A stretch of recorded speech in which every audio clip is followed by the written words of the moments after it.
Kuntres up all the way down to the last page.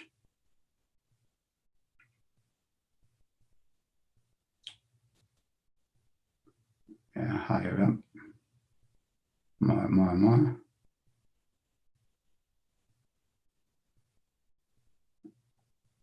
You have to go towards the end. Okay, 1 second. Here we go, right up, 1 second, go. Okay, go back up. We need more. After a little bit, okay, 1 second, a little bit more. All right, hold on. Okay, this is the right page, and we're up to. Okay, 1 minute. Okay, stop. You see where it says, okay. You see where it says, Ki hine shufrei de Yaakov? A little more, right there. Okay, so it'll be one line, 1 minute. Okay. Okay, so we're going to start from there again, yeah. Okay. Good. All right, we're ready to go. Okay. I don't see myself. Does that mean that I'm not there? Okay. Everyone sees me? Okay, so why don't I see the box? Okay, fine. Okay, so we're talking about the fact that we get all together and we unite the Shechina with the Kuntres Ahavas, and therefore we complete then the source of all neshamas, which is called then, as we say right on top of the page, Ki hine shufrei de Yaakov mein shufrei de Adam. Just like we said before, that all the souls, all the neshamas are within the neshama of Adam Arishon, and then it transferred to Yaakov Avinu, and that's why it says then that Pirush Yaakov, you close kol neshamas, that Yaakov is represented of all the neshamas, all the Yiddish neshamas, who may ein shufra de Adam ha'elyon shalakisei. Therefore, what is he connected to? He is similar then to the Adam ha'elyon, the person who is sitting on the kisei, which is Amarat Muskvayt Hashem, and that was in the vision of Yechezkel. He saw then as the honor of Hashem, represented by the Adam ha'elyon, the supernal man that was sitting on the chair. So therefore, there you see the unity. If you see the beauty of Yaakov, who is now connected to the supernal person sitting on the chariot, on the chair, therefore, we are now become ones, as it says, Ki chelek Hashem amay, that we, the nation of Hashem, is part of Hashem. Therefore, Kushmiskalalim neshamas Yisroel, when all the neshamas get together themselves, and we become one, now that you have the unity of us, together we can now unify ourselves with the echad of Hashem. Because now Hashem can now join us as well and become united with us. And not only that, we become as one. Therefore, the Ein Ha'adam de Le'elah, then the supernal man, because now that we're connected, so now we become like that supernal man, and he has love of himself. So therefore, he will look at any blemish that's to him, meaning he'll see our blemish because now we are part of him. And then he will disregard any faults that we have. Just like we say, as one who washes off in a greater ocean. And as we find also in the pasuk, that there is no, we don't see any faults in Yaakov, and also there's no problems in Yisrael as well. Why? Because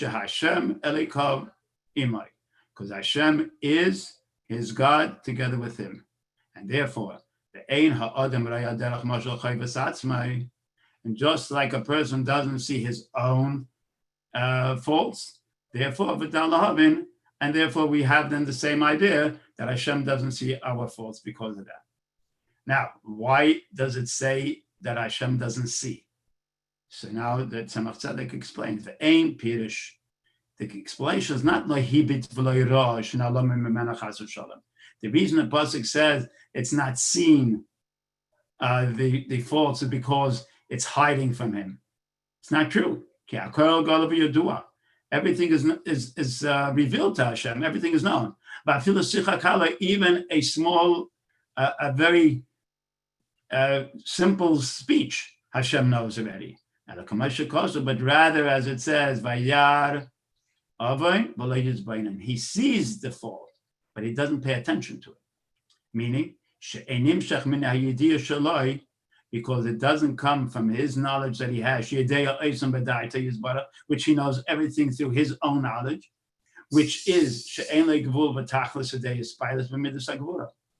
and there is no end of getting the midas of Gvura to be activated. So why doesn't it get activated? Because his love, now that we're connected with him, so his love for himself, which is now us, also covers up on our faults. The Eibishter puts like a screen on him for protection. And what does it mean, Eleka? Who, the word Eleka is comprises of two words, Kel, Vav, K. Shu Chesed Elyon. Kel is the idea of Chesed, and the Vav K is the last two letters of Shem Yud Kei Vav Kei, and that is then the idea of Chesed Elyon, which is a makif. It encompasses Eitz Chaim, as it's written in Eitz Chaim. That means Shulavush Haneshama v'Chesama. That becomes then the enclothing of the neshama, and it's his seal. While on the other hand, but if chas v'sholom there is a disunity, we are apart, then what happens is kol asher baimum la yikrav, as we spoke in the first page. Anyone who has a mum should not come close, but rather be yigram lamayla b'chinas pilot. Not only is it a disunity for us, but now that we can't attach the unity of Hashem, it causes lamayla also a pilot. Now if Hashem is now looking at himself, he sees that now he's not connected to us. So now now he sees the actual fault. And especially that person who is the one who caused the disunity, God forbid. Rather, we have to have Hashem bless us because we all are united with you. We became one. But us, as it says in Shir HaShirim, you are seen as beautiful, my beloved, and I don't see any blemish at all. And therefore, that becomes the unity of Kucha Bricha, which is the higher level of Kedusha, which is above the world, Ushchinte with the Shchina, which is us, the lower level of Kedusha that fills the world. Gilui Erein Saf, this then reveals in us the Gilui of the unlimited light of Hashem, B'Mekar Neshamas Yisrael, in our source of where all Neshamas come from. And when that happens, this then causes one with one, the oneness of us with the oneness of Hashem, and that is called V'Zased Tamim Tiyeh Malakecha, the pasuk that says, "Be complete." V'Zased Tamim Tiyeh Malakecha. This is then what the pasuk means, that we are tamim with Hashem, as it says, "Kamesh Hashem Malakecha Hu im kololus neshamas Yisroel.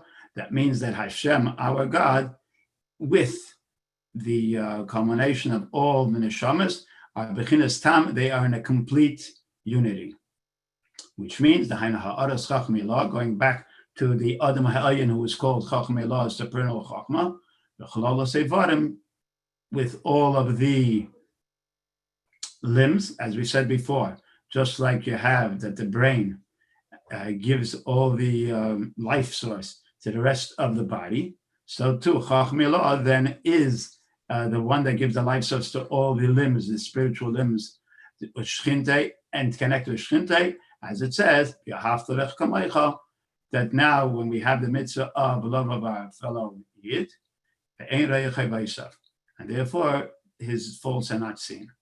So what does that basically mean for us at this time? So that means if you realize that you're looking at another Yid, he's not a separate entity, he's part of us. And instead of degrading him and saying you're a nobody and nothing else, or you're like a nerd, but rather because he is us, the same respect I give myself, I'll give him, and I'll say, good morning. Now, what's the big deal about a morning? It doesn't mean anything, or does it? If I go out of my way to say good morning to someone, that means that he's worth something. There's a very interesting story. This happened when the Yamach Shemai, the Nazis came in to Germany. So before that, there was a big Rav in the city.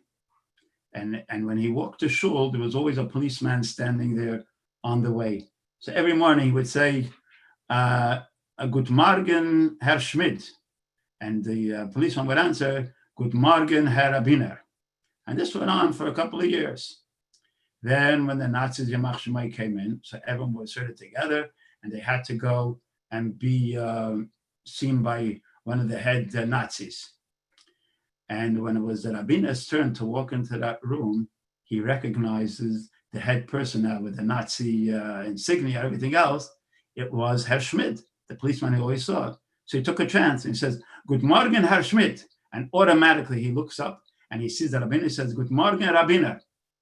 And for that moment, he was not the Nazi. He was back to that policeman that always enjoyed that respect, that he always got a good morning from the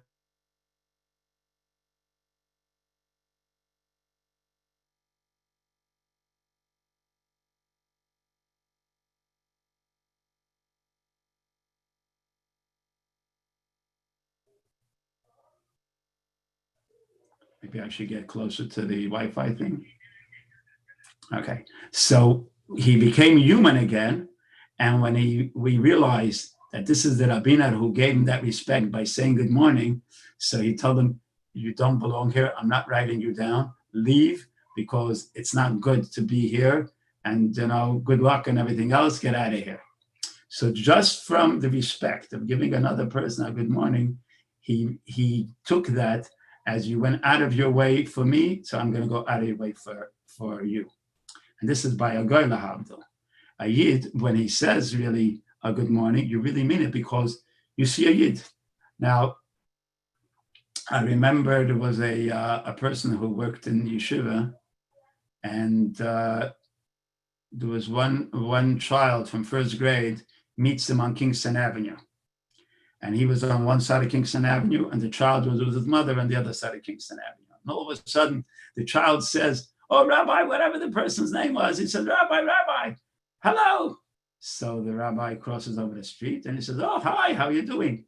And the mother doesn't understand. Why is her child giving such a big hello and so excited to see this person? She doesn't know him as the Malamed. So she asked, are you the Malamed of my son? He says, no.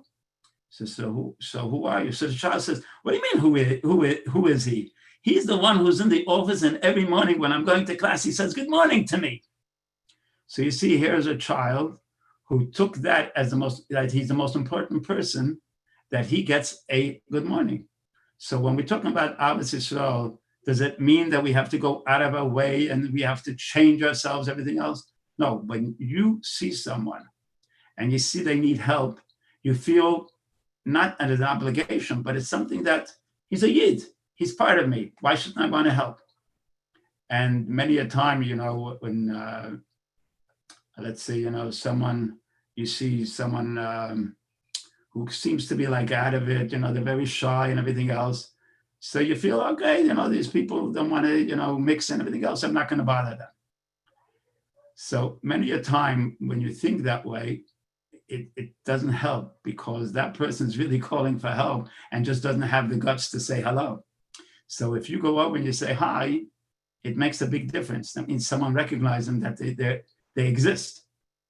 There was an interesting story. There was in high school, there was a boy who was always being teased.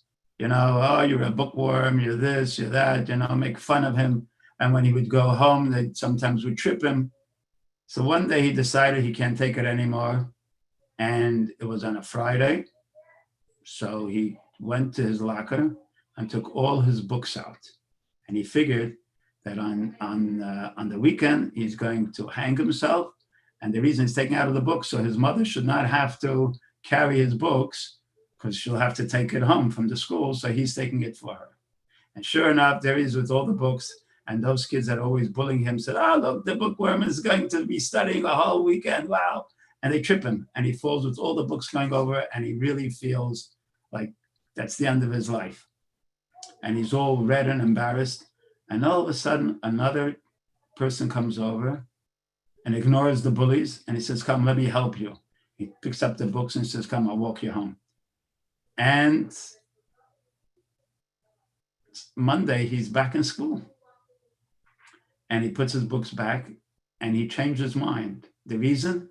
Because one person recognized him, that he's worth living. So for that itself, he decided to change his mind, and he graduated, and he lived. All because someone went out of their way, did not care of how the bullies will look at him. He said, there's a person who needs help, I'm helping him. So we see a lot of times that we don't, we always think, I don't want to take that step and say, be the one to start it. But if it's part of you, why not? And it doesn't take that much to do. And especially if it's someone that needs that help. Now, in let's say you live in an apartment building, something like that. How many times do we just go in and out of our apartment? We go to work, we go back, whatever it is. And many a time we don't even know the neighbors. So it's interesting, you think that the virus really did some terrible things. But when people had to daven outside, all of a sudden you realize who your neighbors are, because they're all coming out of their houses. So it becomes, there's a much more camaraderie. So when people are, need help or something like that, oh, do you need something from, I want to go, I'm going shopping. Do you need anything? Rabbi Lazar tells a story that because camp was not open for them, so a lot of the teenagers were very upset, like this, they would go to camp. So instead of being upset, the parents said, listen, what would you do in camp? You'd be helping everything else. Do it here as well. They said, fine. So, there was an elderly person who he would knock on his door and ask him if he needs anything, and we go shopping for him. So one time the person says, I ran out of medicine. I need medicine. Would you be able to go to the drugstore? This is no problem. Then when he came back and he left it by the door, and the person says, okay, let me pay you. He says, no, I did the mitzvah. You needed the medication, and I was glad to do it. So instead of being upset that he wasn't in camp, all of a sudden he found that he can do something useful and feel good about himself, that he's helping another person who can't really go out. So our attitude is not that there's someone else. It's part of me, and that gives me the ability to really help out. So continuing, we have then an interesting thing. This is going to get a little bit complicated, but let's see if we can do it. So therefore, we have as follows. When we say that we are connected with the Shekhinah, and it says, he doesn't see any of his faults. Therefore, it's also that way. He becomes connected with his friends. So now he can cause everyone with their Mesiras Nefesh. When we say Shema Yisrael Hashem Elokecha Hashem Echad, we can now, with that Mesiras Nefesh, all unite in the Echad, as we explained before. And that's what Hillel said.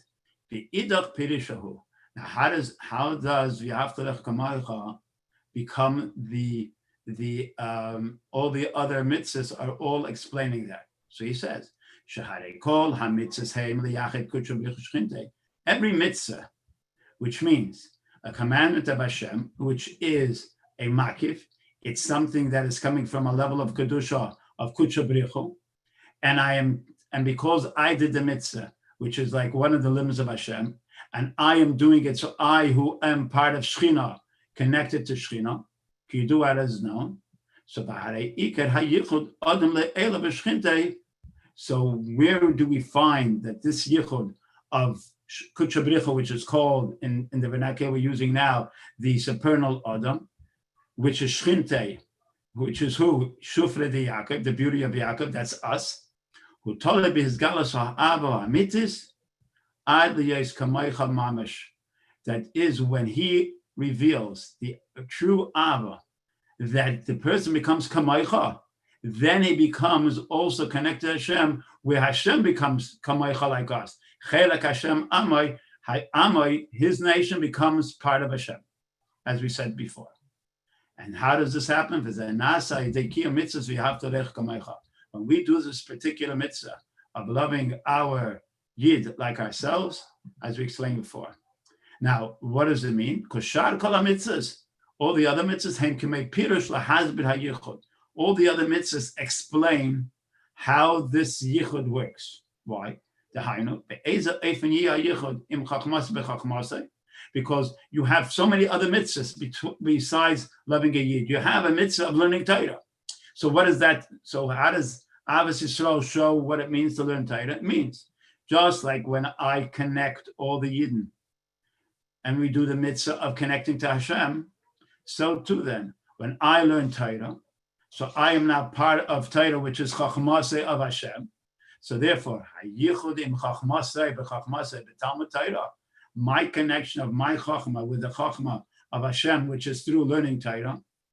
And then v'yahava, and when I do a mitzvah with love, I connect it to the love of Hashem as well. V'sharei mitzvahs, and all the other mitzvahs, which is done through sharei mitzvahs, through all the other mitzvahs. Every mitzvah has a different connection to any part of kedusha of what all the other mitzvahs represent, because every mitzvah represents one of the organs of Hashem.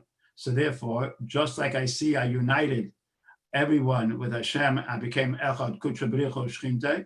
So too, every mitzvah does the same thing, where that particular mitzvah becomes part of the organs of Hashem. Just like a person who cleaves and connects with his friend. And what's the reason for this connection? And it's because of the actual love that connects him to his friend. And how is he connected? Sometimes it's just with words. How do I show my love for my friend? Because I have words with him. I say something to him. I teach him something. I say something that is worthwhile. I give him some information. Or sometimes it's with emotions. Where I show my emotion for him and the way I express myself. Or sometimes I express my love for him through an action, as I do something good for him, as we find, as we say, the 248 mitzvahs that Hashem has given us, they represent the 248 limbs of the Melech Hashem. And therefore, the mitzvah zu, and when you do this particular mitzvah, ikar hayichud be'ever zeh, you become connected with this particular mitzvah, is with this particular organ. And because we said that each organ is connected with all the other organs, therefore you are connected with all of them. So again, we're connected with Hashem completely. As we find this to be with all the mitzvahs as well. Now, for example, he says, just like we have that we wrap ourselves with a talis. Now, what does the talis represent? It's a mitzvah that covers us completely. Now, we're talking about the talis gadol that we use for davening. The talis cotton, it does not wrap us, does not wrap us up our head and our body. Talis cotton just goes over the body. But here we're talking about wrapping ourselves with a talis. Now, there is a mitzvah that says, "Same tasim malach hamelach," you have to place a king over you. So this mitzvah of putting on a talis is similar because it's like accepting the reign of Hashem on top of you when you wrap yourself with a talis. So just like you have the mitzvah of putting the king on you, so by doing the mitzvah of putting on a talis, you are then putting the king on you. Bechinas oir makif, it is a oir that is encompassing. Sheyiya koyach lamakabel, and this gives this light, this kedusha that comes from the talis, gives him the ability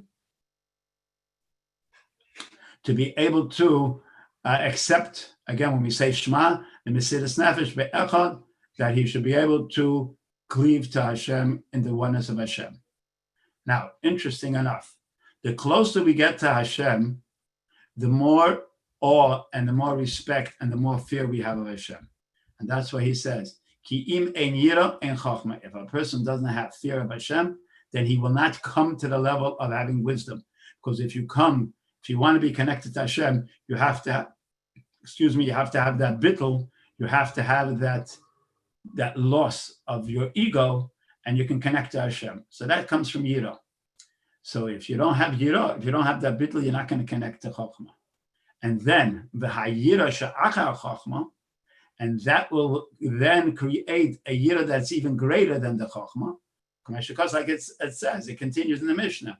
Im ein chachma ein yira. If you don't have chachma, if you didn't study, then you won't have a greater yira, which is hainu. Which yira is this? Bittul b'metzias. This is when a person becomes nullified completely. Now, what are we talking about? So in yira, there's two levels. There's yira tata and yira ilah. Yira tata is knowing that Hashem can do whatever he wants, so I am afraid of this awesome might. Then when I realize with Chokhmah how great Hashem is and all the greatness that he has done for me and everything else, then I get a greater yira, which means I see myself as nothing compared to Hashem. My whole existence is his. Therefore, I lose my whole existence and I'm part of Hashem. Because of this closeness to Hashem, the closer he gets, because what is the nature of yira, fear? Kol hakarev yeser tipul ababitul. The closer you get to the greatness of Hashem, the more the yira falls on you, where you actually get a bittul. Mashenken ahava. How does love work? Merachik, just gaber yeser. Love is created from distance. When, for instance, when we realize how far away we are from Hashem, we are not close to Hashem. Like now, we're in Golos. We don't see Hashem. We're not where we belong. We're away from Hashem's table. That causes a yearning and a want to get closer. That's the ahava.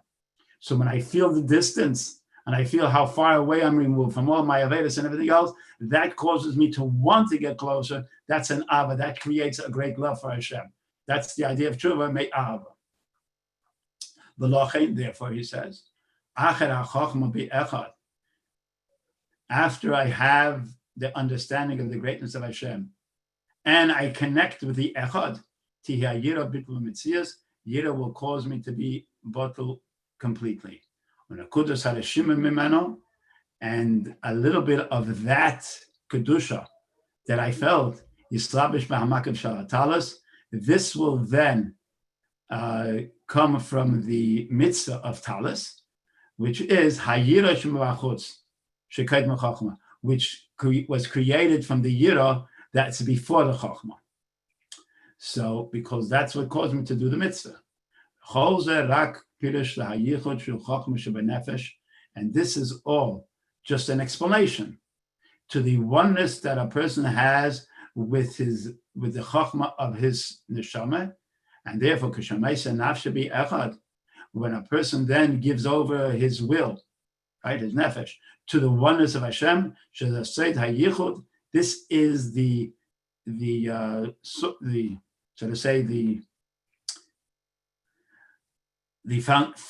foundation of the yichud. Because where do you actually see that you can connect is through the Ahavas Hashem, which is only complete when you have Ahavas Yisroel. Because why? Because then he sees the beauty of his beloved, which is us, and then he becomes one with Hashem, our God. As we explained before. There's another great explanation to explain V'ahavta Kamecha.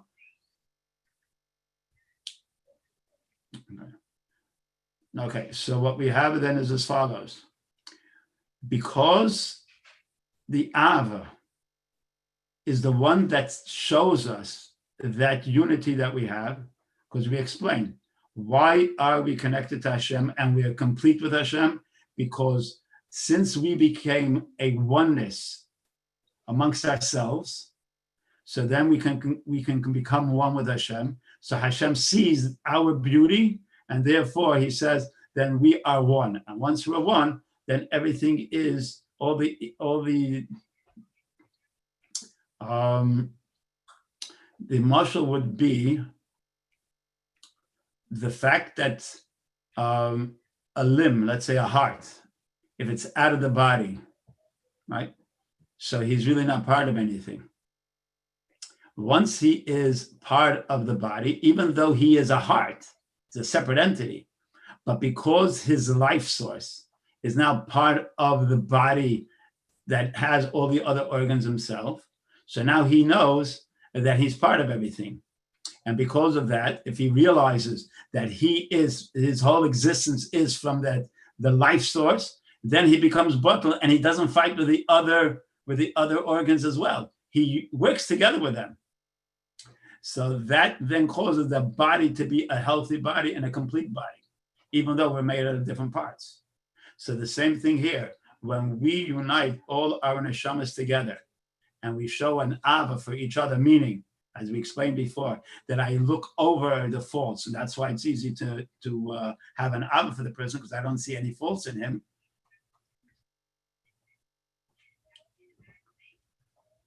Now the question is what happens if someone then does something bad to me, right? So what it means, so I should ignore it.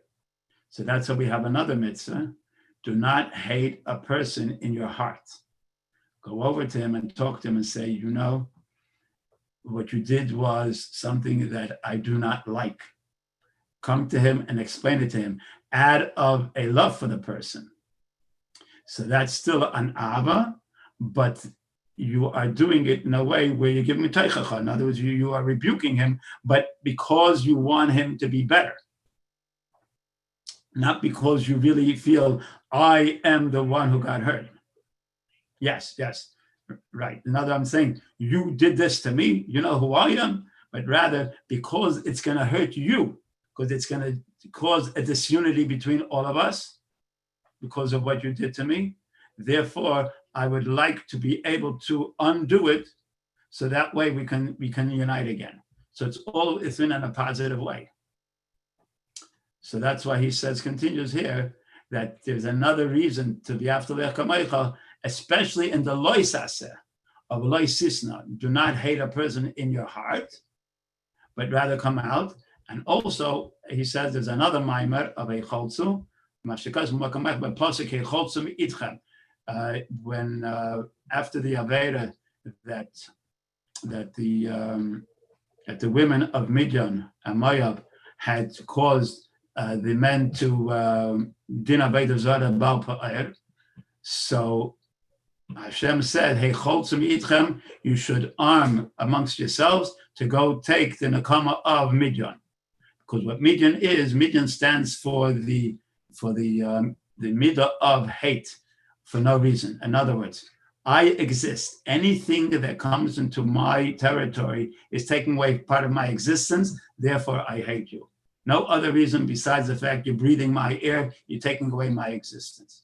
So he says, in that mimer, you will also see then what's the effect of the ego, and also what's the effect of the bittul that we were talking now. The closer you get to Hashem, the greater the bittul.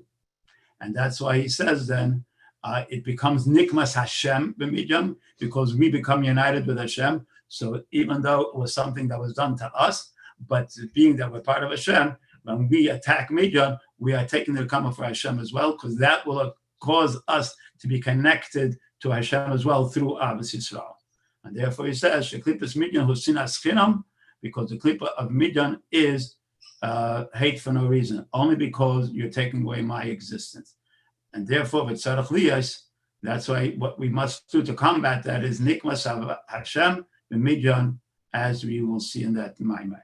So here it also uses then, the Tzemach Tzedek is saying, this could be complemented to what we're learning now, that the way you see unity of Kuntres Ahavas Yisroel, we actually see it through the Ava.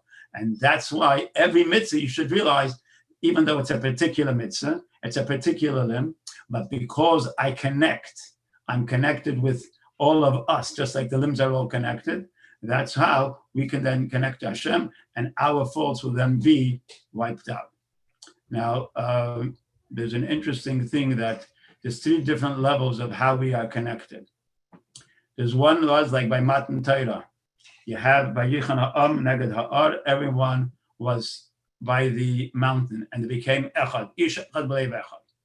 That is a unity because we have the same goal. Then you have, if you have a mission, you have to, let's say, put together the Mishkan itself. So it's not only, in other words, here you have action that everyone has to work together. So that's another unity. And that is like the limbs. Every person is important. You needed someone who knew how to do tapestry. You had to know someone who works with silver, with gold. Every person, the first one is when you have a goal, everyone was going to go for Matan Torah. So we all became one. We have one goal, a common goal. The second one is you have you need each other to finish a project. So everyone becomes important, and I can't do without you. And then you have the fact that we become echad with Hashem. Atem nitzavam Hashem kolcham. We all are standing before Hashem. We all lose our existence, and we become the existence of Hashem. That is the greatest unity that we have. So those are the 3 levels of unity. And what the Tzemach Tzedek explained was how this works through Ahavas Hashem. So Hashem should help us all that the fact that we look at each other as you are important, and the reason you're important is because if you wouldn't be needed to be part of something greater than yourself, you wouldn't be born. So any person that exists now has a purpose in the world, and we should be part of that purpose by connecting to each other so we can help each other. So if we see someone who needs a little bit of help and encouragement in Yiddishkeit, then we go and we learn with him, and we be a good example to him. And it's not like we're going out of our way, because this is who I am, and I'm showing you how to be. And I'm doing it in an Ahavas Yisroel way, saying, good morning, do you need any help? I'll invite you over for a Shabbos. Anything that will... Correct. And then if a person then learns Torah together, then that connects us together with Hashem as well. Because Torah is the greatest unity. It's mind and seichel that connect with Hashem's seichel. And they intertwine where you can't see the difference. Because I understand it, so it's in my mind. And the Torah is now encompassing me. That idea of what I just learned is now over me. So that becomes a unity that is unbelievable.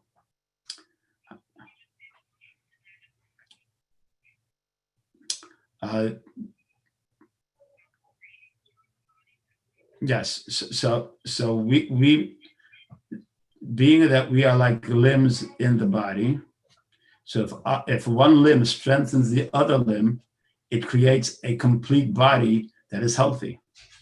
The best example would be, let's say, the heart, right? So it's pumping blood. So the circulatory system works that one, it has to go through all the limbs, all the blood vessels, all the arteries and the veins, and it goes through all the cells, everything else, and then it comes back to the heart, and then it pumps to the lungs, and it goes back again to the whole thing. What would happen, chas v'sholom, if there is a clot? One organ is blocking. So you'd say, okay, just get rid of that organ, that's it. But that's not what happens. Since he's part of the body, if that clot blocks the blood from continuing, if he's not part of the flow, then there's, God forbid, a heart attack or whatever it causes, the body loses. Yes. What?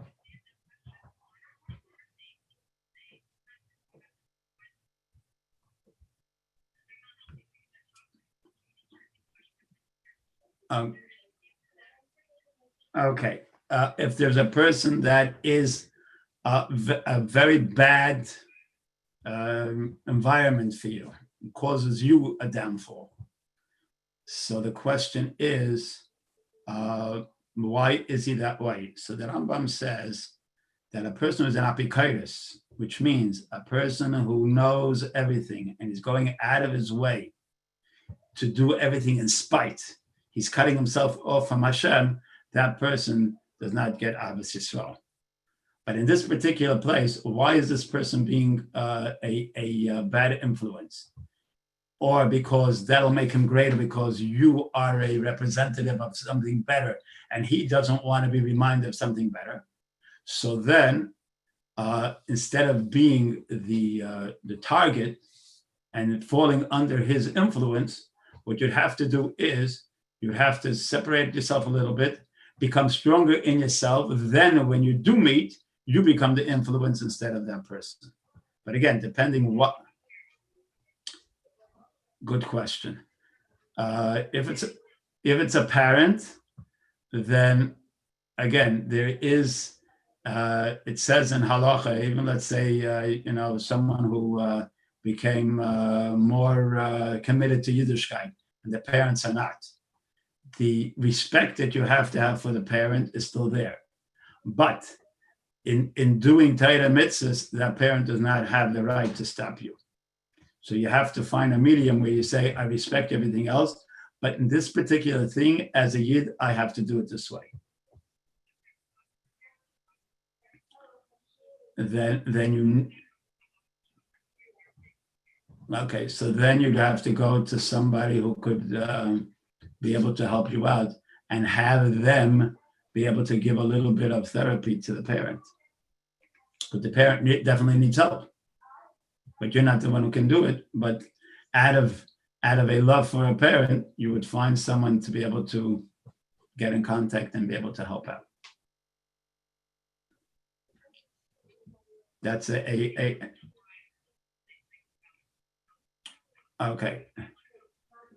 So from the 2 points that from the Tzemach Tzedek, one is that if we discontinue one person from another, we become a Balmum, then we can come close to Hashem. Number 2 is that through my Ava, I connect everyone with me. Therefore, when I come to Hashem with this connection, then I create for myself and for all Yidden an Ava that Hashem has for us that gives us all the good that we need because we don't have any more blemishes. So how does it affect me? Knowing that my action and my lashon hara and my saying something that will hurt someone, everything else, does either it creates a problem with me, it creates a blemish in me, or the Abba then will create an achdus with Hashem, and therefore it'll benefit me and everyone else. So know then that every action you do does not, so to say, have a private effect. It's really a tzibur effect. It's a public effect.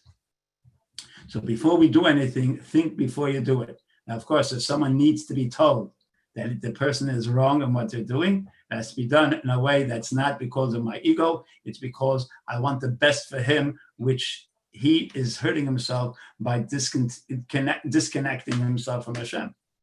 So out of love for him, I want him to become a better person, or she. But it has to be done in a way where the person will listen.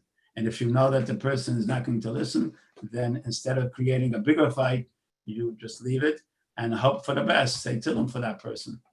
Still have that person in mind that the Eibusher should give them a little bit seichel to become wiser and better. Any other question?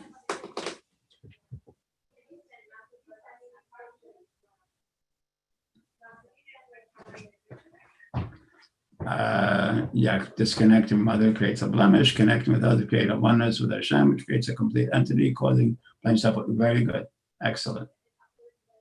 Okay.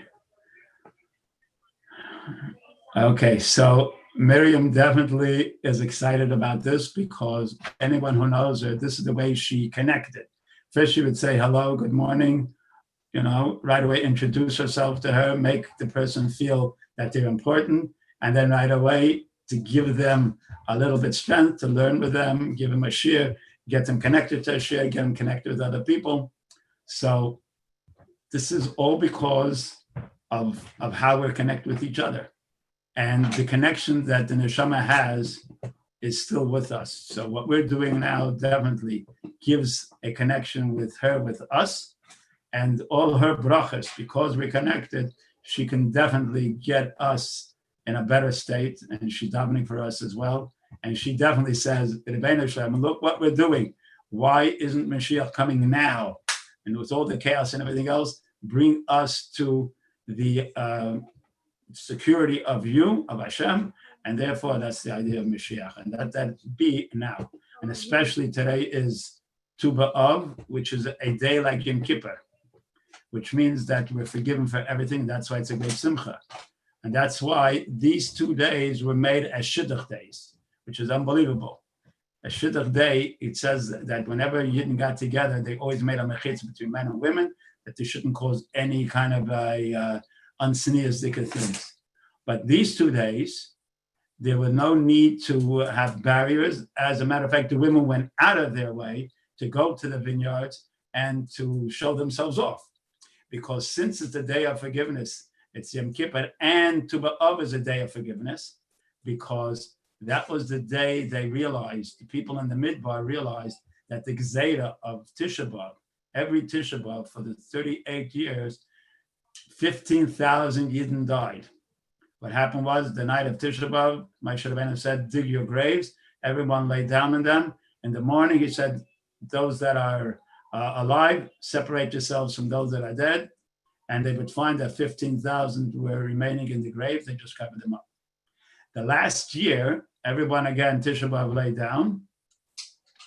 And then when it came in the morning, everyone got up. There was no one dead. So they figured maybe we made a mistake in our calculation. It's not Tisha B'Av. So they went to sleep another night, till finally when they saw it's the full moon, Tes Vav, they realized that Hashem took away the Gzeira. So 15,000 were, so to say, forgiven. They didn't have to die. Those were the 15,000 that should have been. So that became a great simcha, like Yom Kippur. And that's why the Shidduchim, because people are on such a high level of forgiveness, and they're so they don't see the person as this is something of pritzus, of not snizdik, but rather they come with a idea of the Shem Shemayim. We're going to create a new lifestyle, to say, create a home for Hashem. Therefore, the whole attitude of the Shidduch was the Shem Shemayim, and it was in a very Kedushdik way. Besides all the other things that happen, but this is the main thing. So let's use this day. Hashem forgives us all for everything. We're starting from scratch. And again, the Ahavas Yisroel gets us in a way where whatever faults we have, Hashem makes no notice of it. So we can start fresh and it says that the nights become longer, and that's why we're stretching it a little bit. Maybe it's too long, but the fact that we went into the night and we made it a little bit longer, this then is what Tu B'Av is about, that we're taking the night and bringing more Kedusha in it by learning Torah. So the Rebbe should help. We should have Mashiach now. Amen.